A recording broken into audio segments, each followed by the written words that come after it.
Welcome to Home Care Hot Seats with Kelly and Nicole, the exclusive podcast for home care owners by home care owners. I'm Kelly. And I'm Nicole, two home care owners who live and breathe the challenges and triumphs of the industry every day.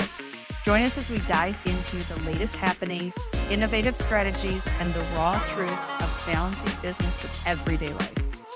Whether you're a seasoned owner, a new entrepreneur, or just curious about the world of home care, you're in the right place.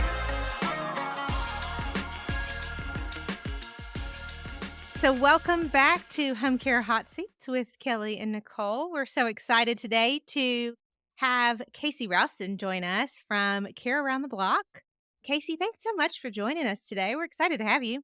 Well, I'm excited to be here. Thank you all for inviting me. So, Casey, you are the Chief Operations Officer for Care Around the Block in Knoxville, Tennessee. Casey, tell us a little bit about yourself. So I'm a nurse by trade. I've been a nurse for almost 15 years and then got into care management in 10, I guess. And I've been certified in care management now for almost 10 years. It'll be 10 years this year. So redoing my certification right now. So that's always fun. Lots of CEUs for that. But so I am a country girl, born and raised in the country, and just spend a lot of time with my family outside of work, but went to work at Care on the Block when it was a startup. I think I was like the 5th or 6th person that came to work here, and we were really, really small, and so it's been a wild ride to get to watch the company grow to where we are today, but then also to be, like, really involved in that. So, it's been really fun, been really challenging, but also had the opportunity to be innovative and creative, and it's just been really rewarding for me. That's awesome. So, Care Around the Block has an interesting kind of business mix to it. So, it says it's care managed home care, Mhm. which is not something that we hear a lot of. The other part I love about it is that it's an independent. Yes. So, you're talking to two independent home care owners here, and you have been with Care Around the Block for how long? So this is year 12. Okay, so the longevity of an operator, I'm assuming you worked your way up in the Yeah. company, but still 12 years? Can we just have a pause?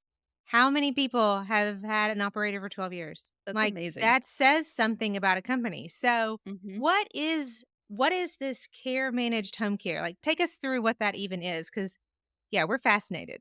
Sure. So Care in the Block started as a care management company in 2010.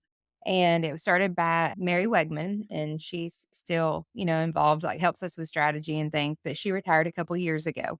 So Mary Wegman started the company as a sole proprietor, just, in her living room. And it's care management. So what we do is we help people manage their health care. So as someone would hire an attorney to help them manage their legal needs, or a financial planner to help manage finances, people hire us as healthcare professionals to manage their healthcare. So a lot of our clients do not have children, or their adult children live in another state. And so they're hiring us as nurses, social workers, occupational therapy assistants. We have kind of a mix of employees to help manage their healthcare. So kind of on the journey of doing that, we've kind of gotten into several other things, but we were outsourcing our home care, and we just had several bad things happen, and we just decided that we should just do it ourselves. So we've regretted that a few times since. Like, home care business is hard, right? Like, Yes. there's no school to teach you how to do home care. It's a tough industry. COVID, made it even tougher. And so, but it's much easier to hire, fire, manage, reward, train your own employees than it is, someone else's. So in 20, I believe we started the process to open our own home care. And so we got that license, and then we rebranded as Care Around the Block. So we started as Choices in Senior Care. I think it's so interesting. We we very often are in a place where our clients, our families are asking us about guidance, about not necessarily just the healthcare side, but there's such a need for this. So I think that, for one, you guys have tapped into a really interesting service line that makes a lot of sense. And obviously you're utilizing nurses, OTs, PTs, so social workers. So we're not talking about just anybody off the street Mhm. is care Yeah. managing. But, what do you see as kind of the future for this because as we've got 10,000 people growing, getting 65 every day, I don't know about you, but our generation is not ready to Mm-mm. care for our parents, and nor do they have any idea how to manage that care. No, not at all. So for me, we started as a care management agency and added home care. It can go either way. You can start as care management, add home care. You can start as home care and add care management. For us, all of our clients have to have care management. So they have to be bought into that care management concept to have our home care piece. So we are a care management company that has home care. We offer home care. But people can't just come to us, because they want somebody, twice a week to do a bath without any kind of care management. So that's kind of the creating distinction piece for us. Mhm. But I think, going forward, we try to provide a lot of education. We've done a little bit of pivoting in the last couple years on like social media and like who, we are trying to target, instead of just trying to target the client, like we're trying to target those children and prepare Mhm. them and do preventative talks and education about like what does this look like. And so not just to the children, but also to the people that are in like their 50s, 60s, and 70s now, right? Because most of our Mhm. clients are in their 80s and 90s, really. Right. But if we can get in front of the people that are 50, 60, 70, talk to them about pre-planning, these things are inevitable. They think that it's never gonna happen to them. They're planning all the trips that they're gonna take in retirement, right? All the cruises they're gonna go on. They're not Mhm. planning on the assisted living they're gonna go tour or what skilled nursing they want to hang out in for a couple weeks if they fall and break their hip. But those are the things that I like to talk to people about. Pre-planning is something that I'm really passionate about, and I try to partner, like, with some, trusted advisors, financial planners, and we like to do those things together, sit on panels together, and because it's really important on the financial side too, to take a look at, like, what that future looks like and what you're gonna be able to afford and plan realistically. Because people will tell me, "Oh, I wanna stay at home." Okay, well, if you need 24/7 care at home, that's, like, $25,000 a month. How long can you stay at home? And they're like, "Oh, well, I didn't know it cost that much." And I'm like, "All right, so, like, let's walk that back and, what kind of budget have you set aside for care and, Mhm. what you can afford?" So, like, we really get into their finances, what they put in place legally, and just really try to help them navigate any situation that they're in, wherever they're at in their journey, but also planning for the future and what that might look like. Yeah, I mean, you're speaking my language. So this is what really I'll be honest. So I met Casey this past, what was it, November? October, November, something like that. And started hearing her talk about the concept of care around the block and this care managed home care and then the education piece and I fangirled over that because Nicole knows that is where my heart is. I mean, I think that education is key and then the number of families that we come in contact with who never thought about the cost of an assisted living, never heard of a POA, you know, Mhm, had no idea that Medicare wasn't going to pay for anything other than their health care is a travesty.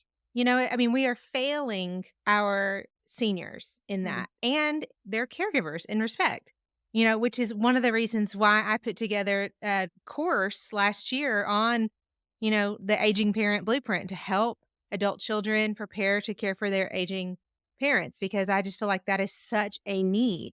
So, I mean, I'm, right there with you. I'm just as passionate. I know this is your passion. it This is is, your for sure. zone. It is. Yeah, But so wasn't see so much more right now of, like, my generation, like, we waited so many of my friends, like, waited so much longer and later in life to have kids, right? mhm, So, there are lots of people that are still raising their family, but they're also taking care of their aging parent, and mhm, that is very, very stressful. So, them trying to navigate, through to be a good parent, but then also they wanna be there and take care of their parents as well, to be a good daughter and a good son. It's just a very stressful situation, and I see a lot of kids, like, feeling like they're torn and multiple and we really try to help support them through that as well, and just to let them be the son or daughter, like, "Let us do this stuff that we do really well. You take care of your kids, and, like, you just show up and visit mom and dad, and, like, we'll handle this part for you." But it's so hard for them to relinquish mhm. that, then also to try to manage all those responsibilities at one time. Yeah, I'm right there in that place. So we're moving my parents to where we live. My dad was diagnosed with Alzheimer's a year ago, and I have young kids. My oldest is 11. My dad is 67. So it is like the craziest thing to go from the outside to the inside of the situation, but I am right there in the middle of it. And, as we kind of started to dive into, how are we going to manage the care of our parents? Because we are going to keep working. We do have young children. So that dynamic shifts. It's not Mhm. like when our parents and grandparents were stay at home moms and could just move granny into the house. And, so that has changed. And then we've got this new technology that's coming in that we Mhm. have got to embrace to help us. So that's the other place where you and I really connected, where we started talking about the tech, because I think we're on the same page. The one-to-one care, it's not sustainable, it's not affordable. We have got to figure out, how do we augment that? So tell us a little bit about how Care Around the Block is doing that, because this is new and very cool. Yeah, so we, implemented a service called Sensi.AI about almost 2 years ago, and we have seen it was pretty new when we first started using it, and there's been a lot of, like, advancements with it in the last, 2 years.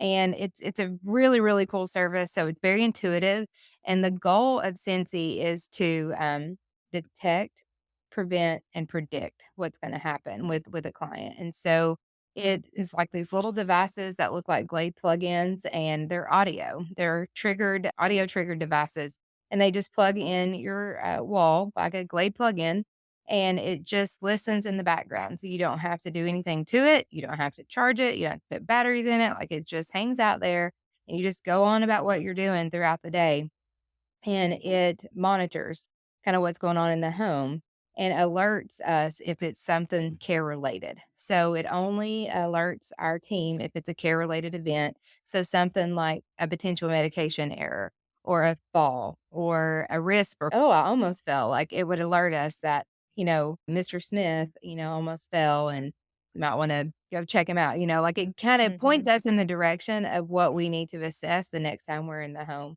It also gives you an alert about that someone might be at risk for urinary tract infection or that there is positive interaction between Mr. Smith and his caregiver, Susie, today.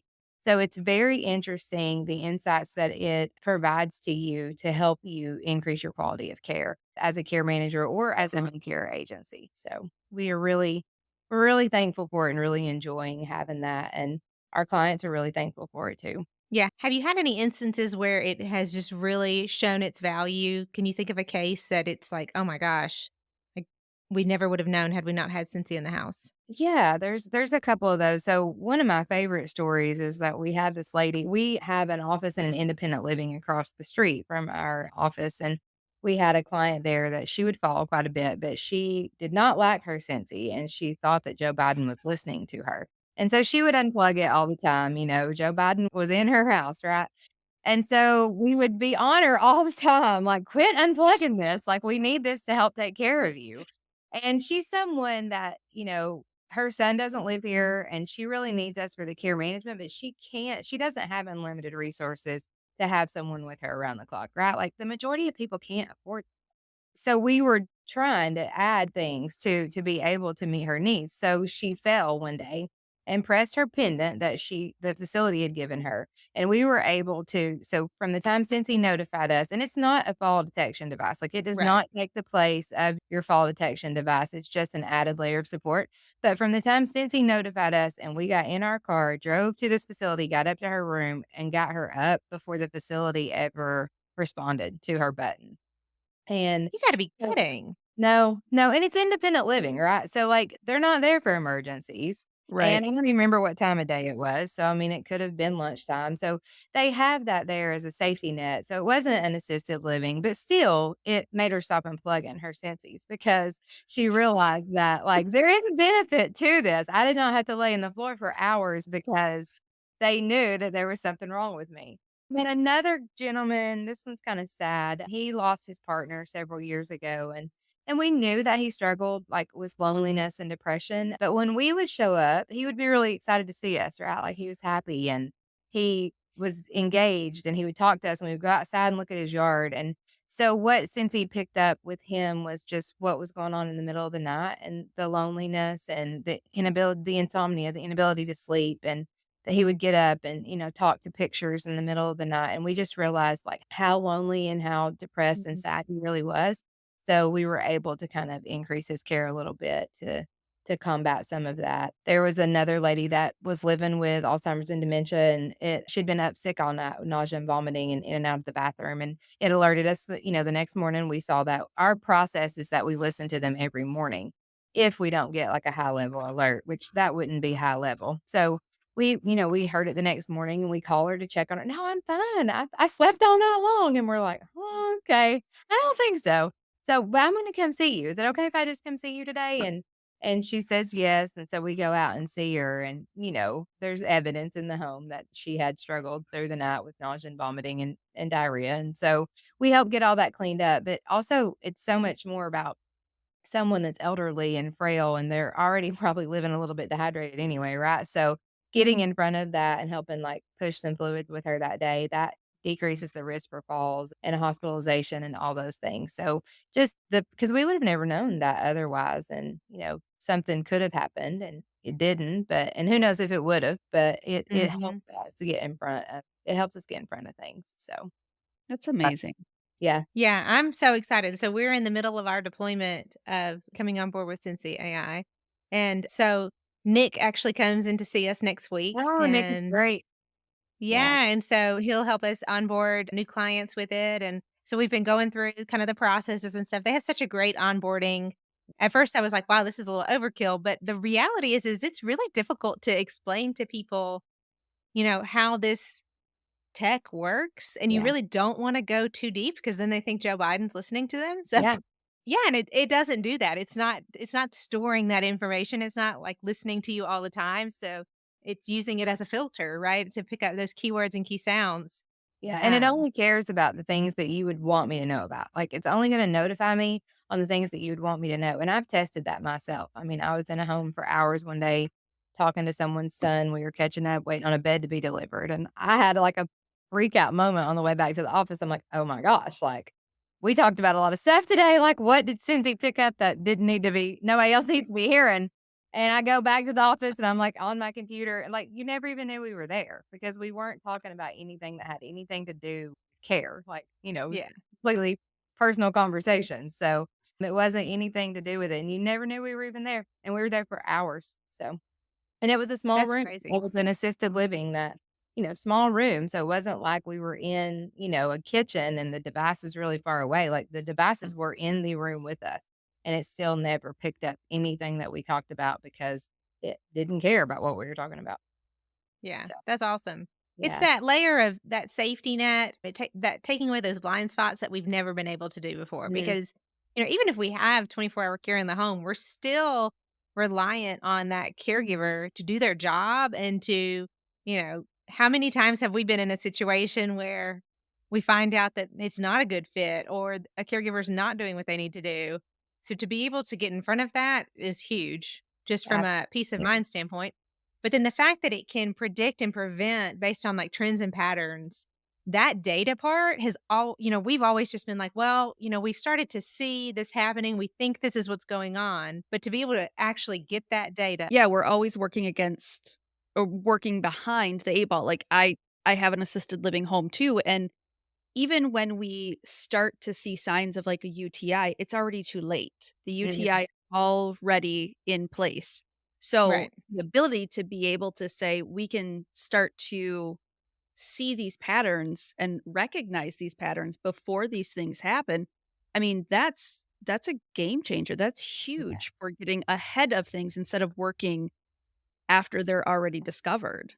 Absolutely, and preventing hospitalization. So, CHF and with UTIs, like, those are 2 things that and pneumonia, those are 3 things that our aging population end up in the hospital for a lot. And so if you have somebody that, doesn't normally cough when they lay down to go to bed at night, and then all of a sudden they start coughing at night, since he's gonna pick that up, and if they have CHF, like, they could be heading into an exacerbation, and you can get in front of that as well and help prevent pneumonia, get a doctor's appointment, not have to end up in the ER. I mean, that's traumatic in itself, a 12 to 16-hour day in an ER with a Yes. 80-year-old client, like, that's just really hard on them. So, we try really hard to utilize it for things like that as well, and we've tried a couple different things with our model and the way that we've rolled it out, and we want everybody to have it. Of course, not everybody wants it, but we've tried to make it in a way to where, like, our ideal clients, like, have the opportunity to have it at, like, no additional charge. And obviously, those are clients that are getting a lot of service from us. And then we have other options if they just want it and they don't have so much service, but we try to be creative with that. And I agree, Cincy goes above and beyond when it comes to the implementation process. And I couldn't believe that, that they were willing to do that. And it was huge. I mean, it was instrumental in our success for sure. And all of our staff has bought in, like, from the top down, and our care managers, we've had care partners help us get a home to agree to do it, so everybody knows it's there and are really bought into it. Yeah, I think I'm most excited. You see the case studies and you hear things like what you're talking about, but when you get to see it against your own population, your own clients, that's going to make the difference. And so I think I'm most excited about that so that I can like really see, okay, so yes, it's not in theory. Like this does what it's supposed to do. I mean, not, yeah, we're excited about it. There's just so many opportunities to use it. Mhm. And honestly, it's an investment on our end, but on the client side, it's very affordable, Yeah, and especially, like, I was comparing 24-hour care, you're talking about, like, $12,000 a month for 24-hour home care, right? Versus just hundreds of dollars when we look at Cincy. I mean, yeah, that is huge. yeah. Huge difference. So, yeah, I know people are weary of technology, but it's Yeah. here. It's. I mean, I think we'll see robots, we're gonna see all kinds of things, like, my dad was a paraplegic and lived in a wheelchair for 14 years at home. And we cared for him the last 5 years, I guess, that he was at home, and he did not always have 24/7 care, but I cannot tell you the times that I had to get out of my car and drive to his house to turn off a light switch, because Mm, it was so much easier for me to drive out there and turn off the light than it was for him to get himself out of bed. Like, it was such an ordeal for him to do that. He could've if there was a fire and he had to, right? But, like, just to turn out the light, like, no, he's not gonna do that. He's gonna call me, and I'm gonna have to drive out there or to get his pack of cigarettes or his Tootsie Rolls that he left on the bar. Like, if only I would have counted the miles that I did things like that. And if he would have had I tried to get a service dog, and he wouldn't really allow that, but if he would have had a robot, like, that he could just say, "Go turn out that light," or "Make me this sandwich," and he didn't like people being in his home, right? He was in his mhm, he didn't want people to be there when he didn't need them there. And once he right. was up, he was pretty good. But when he needed somebody, right? And so he would have totally been benefited from a robot. So, but anyway, I definitely think those things are gonna come. The University of Tennessee, I think, is working on one. I saw it at the Alzheimer's walk last year, and it was pretty cool. So, That's yeah. awesome. Yeah, it was pretty. Yeah, the next 5 to 10 years is gonna be pretty incredible for technology and care. Yeah, it is. It's gonna be interesting to see how we're able to take care of all these people because there's definitely not enough staff. So, We gotta do mm-mm. something. Yeah, yeah, we Yeah, I do. would imagine that home care is gonna look very different in the Mhm. next 5 years. I think so too. One of the other things that I think is really important for independent agencies is diversifying income over the next, Mhm. 5 years.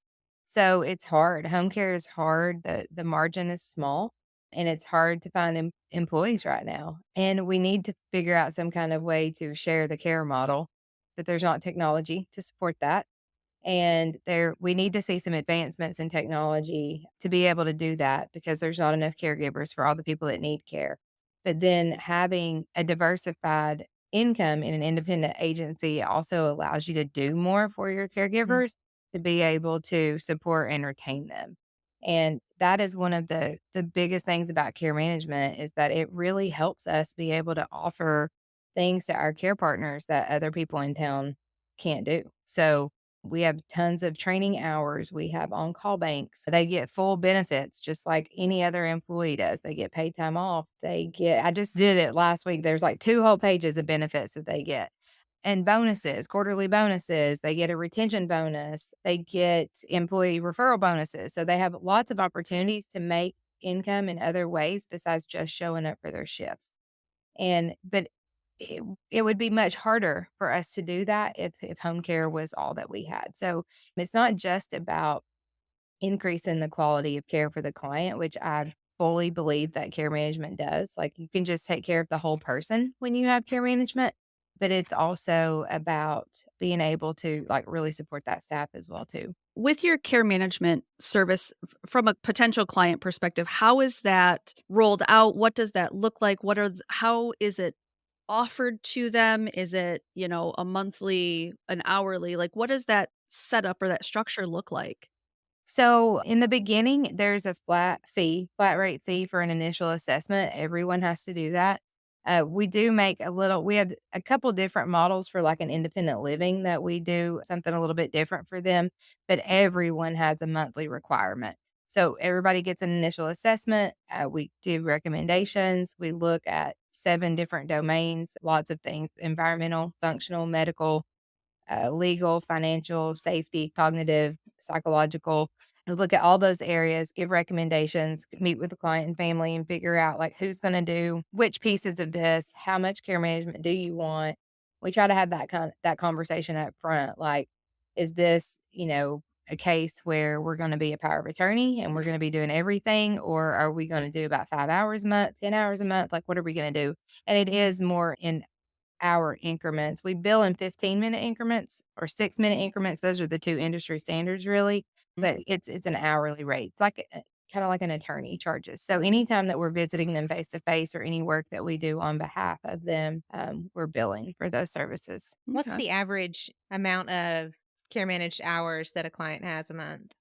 Oh gosh, that's a good question. It varies a lot, but on Yeah, average, I would say, I mean, we try to get people to do at least 5. Like, we wanna do at least 1 visit a week, and so yeah, usually, but I mean, we have some people we see almost every single day as really. care managers, so Wow. yeah. So, it just depends on, like, it can be a very à la carte individualized service. So, we might have some that we only see quarterly that are kind of the standby care program. And then Mhm. it goes into like, well, we'll see this one monthly, and then if it's somebody weekly or 2 to 3 times a week, then we're probably, like, serving as their power of attorney and just really involved in their care. Or they have no one else here, and we're managing all aspects of that care just like you would your parent. So, Mhm. just like, I mean, I saw my dad every single day. So, I mean, it was, very rarely did I go a day without doing that, checking in and making sure everything, and even if I didn't see him, like, you would check care notes or you would call the home and Right. just make sure everything's okay and talk to the care partners.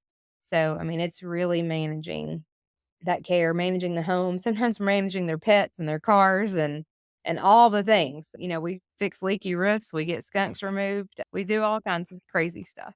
So, Do you find most people are pretty receptive to the care management, or do they come to you because they know that and this is what you do, the care managed part? yeah, so we get a lot of referrals that are referred by people that we worked with for years. So a lot of attorneys, trusted advisors, trust officers, financial planners.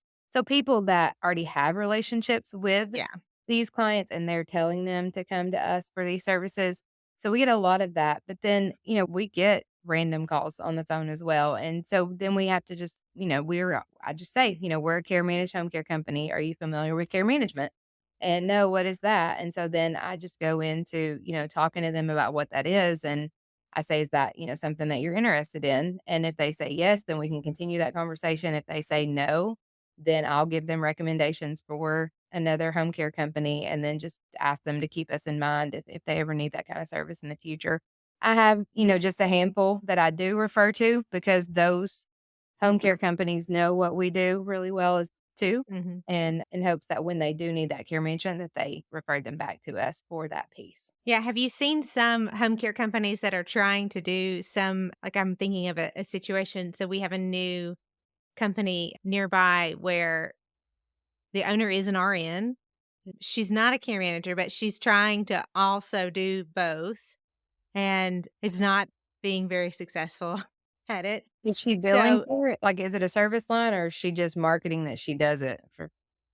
I don't know that she's billing for it. I just know that I have that it's being said that, like, she'll do the orders, she'll get the orders from the doctors, and so then it kind of muddies the waters, and, people are confused. Home health is getting confused on their end, and, who's supposed to be doing what, and so do you guys ever run into any of that, or do y'all struggle So, at all with that? to kinda speak to the orders piece, like, we are non-medical care managers, just like we're non-medical home care, so we try not to get involved in that. So, we will get involved if we have to, like, more what we're doing there is coordinating that care. So, it's if they get Mhm. discharged from the hospital and home health doesn't show up, or if home health is not doing their job. I mean, I could tell you some crazy stories about what I've had home health nurses ask me. Just it just blows my mind sometimes. I mean, and healthcare is a scary place to be right now, like, after COVID. It's scary. Don't ever leave somebody you love in the hospital by themselves if they can't advocate for themselves right now. Like, Yes. it's terrifying. So, I don't really have anybody, like, in our market that's there's a few people that are putting it on their website, but I don't really feel like they're really out there doing it. I get a little defensive about it sometimes because, like, we have done so much in the community to educate on what care management is. And so just even, nationally, like, I don't want people to kinda go out there and say that we're doing this and, like, from the industry perspective, like, kind of tone down, like, what it is. So, because it's so much Yeah. more than just going to the doctor with someone or, filling up their pill boxes with their medications, right? Like, real care management, true care management is really managing that person's care. It's almost like they become surrogate family members. And so there's not really anybody else in town that is doing anything like that. We have an elder law attorney's office that does a lot of care coordination. But once they get to the point where they need true care management, we partner with them on that as well. So we just built some really good relationships, but I've definitely talked to people, across the nation to where they're like, "Oh yeah, we do that." And I'm like, "But do you really do that?" So, and I have this other care manager that I talk to all the time in Texas, and we both get on our soapbox about it. Like, we were talking about somebody yesterday, and we're like, "But do they do real care management?" And so there's like fake care management and real care management. So That's like us with home care, right? Is it right. is it real home care or is it sitter service? Because that is not the Yes, same don't you dare thing. call me a sitter. Like, I know. yeah. Now there are some companies out there that that's all they do. Yeah, That is not, most of us yeah, that are doing it as a standard of care, that's yeah, not what we're doing. But no. it's hard when there's not I mean, Nicole and I've gotten into this before when there's not a regulating body or there's not like a standard and it's a trade-off of, do you want that? Do you not? Yeah, You and know it's been hard for us to even leave, like, employees on the roster that can only do sitting, right? Like, so you Mm, have people sometimes that will get injured or get, right. to a place in their career to where, like, full total client care is just too hard on them. But Yeah. then it's like, you know, it's very rare that you have those clients come in that all they need is a little bit of sitter service. So then they're like, "Well, I don't have enough work." And it's like, "Well, there's all these limitations." Yeah. So there's, like, this fine line about even being able to keep, like, that handful of employees. They're wonderful, and they serve such a good Mhm. purpose when you get them that right client, but it's just so hard to try and find that sometimes. So we are trying to find, even more skilled so that we have more skilled care partners that can take care of more skilled clients because we get pretty high acuity level clients. We've had a lot of ALS clients the last couple of years, Mm. become a lot more prevalent. I'm not sure what's going on with that. We've had a lot the past couple of years and only one of them is still living actually. So that's a hard one. And that's so much Yeah. more. ALS is just way more than just taking care of somebody's ADL needs, like Yes. taking care of that whole family. So Yeah. trying to do, research and training and education for our caregivers on, what does this mean? What's this look like? What's this disease progression? And then trying to, retain them and get them on that group of clients. So we've tried to do some work on that in the past year or so too. We get a lot of Parkinson's and a lot of Mhm. Alzheimer's, of course. So Yeah. Yeah. So, Casey, what does the next 5 to 10 years look like for you and for Care Around the Block? Like, what do you see happening for you guys? I have crazy, crazy goals. So, I mean, we're all the time like trying to be innovative and look for new opportunities. I mean, I think ultimately, I would love to figure out how to share caregivers. Like it bothers me that we're only able to serve the top 5 to 10% of people. Mhm. There's so many people that have worked really, really hard for their whole life, and they have savings and they have money, and they deserve, like, to be able to be cared for at home with dignity too. I have, certain facilities that I love, but, like, I really, really, really am a believer in home care, and that's the best care that you'll ever get is at home. So I would love, love to figure out a way to be able to have some kind of a model that would help us make care affordable to that population that can't afford just unlimited care. So, and has that doesn't have unlimited resources. So, that's probably the thing that I get up and think about every single day. Like, how can we do this? How can we get more people? What kind of technology? We try to stay in the know about that. And then just to be really involved, in home care and what the future of that looks like. I don't plan on leaving this space anytime soon or this industry anytime soon. So just how to, support other companies and help them grow. And I would love to help other companies implement care management. Eventually, that really is my passion. I know we talked about that up front. Or in the beginning, that's where I started. Home care was just that was something we added to make our lives easier as care managers and really be able to take care of our patients holistically. So I'm really passionate about that and I love seeing businesses grow. So those 2 things, like, get me so excited. So if I can figure out a way to still be doing that in the next 5 or 10 years, I'll be pretty happy. I love that. And I like what a cheerleader you are for the independent agency. Alright. Sometimes I feel like sometimes I mean, it is hard as an independent, and it's really easy for some of these large franchises to come in and, I mean, really dominate the market. And, they have the backing, they have the money. I get that they have to pay a royalty fee and all of that, but, you know, it's tough Yeah. for us little guys. It is, Yeah. and I want to see. I mean, there's not a lot of independence left in our market, and I want to see. I'm really blessed to be a part of the home care CEO and that community, and it's a very close-knit community, and so I am blessed to get to spend a lot of time with independent agencies and learn from them and share with them and, share our successes, our goods and our bads, our highs and our lows, right? Like, we're Mhm. all the time, talking to each other, and so I am a huge believer in the independent agencies, and I think that everybody like, what you see with the independent agencies is that everybody's doing it because they have a story. They all have a reason Mhm. of what brought them into this industry, and it's usually a pretty emotional one. And so they're there for the right reasons, and when somebody's there for the right reasons, then they're gonna take good care of their employees, which then leads to the clients getting really good care. And so I really do love the independent space, and I hate when I hear about people selling to these big private equity firms, and I mean, that's what they're out there for, that's what they're coming to get us all over I the mean, next yeah, year, but we get emails. I get emails daily. It's crazy. I mean, phone calls, emails, even at the private duty event in Vegas, I had 2 or 3 approach me, and because I'm in Alabama, which is an unregulated yeah, state, and apparently that is highly sought after yeah, because, Yes. you know so, yeah, you know the other thing I really love about this industry, but I really appreciate about you, Casey, is that the willingness to share. This is probably the only industry that I know of where people are willing to sit down and be like, "Hey, so this works for me. This did not work for me. What works for you? Let's talk about it. Let's collaborate." People who have, absolutely no money interest in you as a business but yeah, I love that aspect. So, because this is a tough industry. This is a it really is. tough Mhm. industry.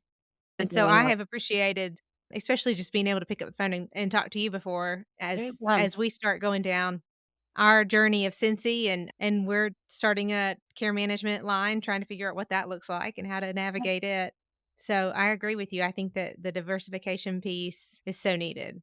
Yeah, Yeah. I agree too, and, I think in this industry, we all have servants' hearts, and Yeah. whether that is when it comes to your employees or your clients or helping each other out. I think that's what helps that come through and where a lot of that comes from. Thanks for joining us on Home Care Hot Seats with Kelly and Nicole. We hope today's session has given you insight, inspiration, and a sense of community in this ever-evolving journey of home care ownership. Don't forget to subscribe to our podcast and share it with other fellow home care agency professionals. Have a topic you want us to discuss or a story to share? Reach out to us and join the conversation. You'll find the links and contact info you need in the show notes below. We'll see you next time, same place. Bye for now. Bye.